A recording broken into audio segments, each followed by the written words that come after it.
பொள்ளாச்சி அருகே வீட்டில் தனியாக இருந்த 19 வயது கல்லூரி மாணவி கத்தியால் குத்தி படுகொலை செய்யப்பட்டிருக்கிறார்.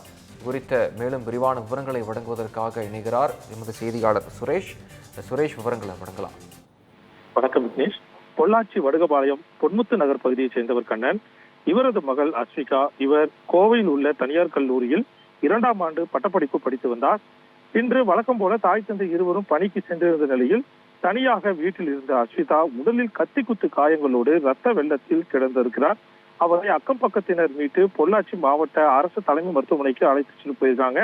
அங்கு அவரை பரிசோதித்த மருத்துவர்கள் மாணவி ஏற்கனவே உயிரிழந்து விட்டதாக தெரிவித்திருக்கின்றனர். பின்னர் இந்த சம்பவம் தொடர்பாக காவல் நிலையத்துக்கு தகவல் கொடுத்திருக்காங்க.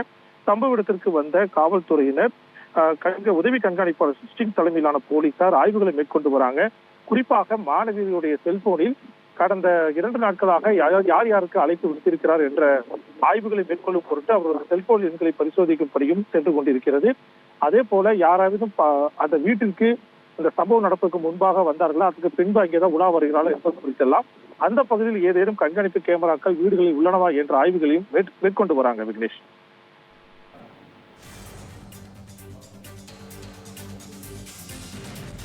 விவரங்களை வழங்கியமைக்கு நன்றி சுரேஷ்.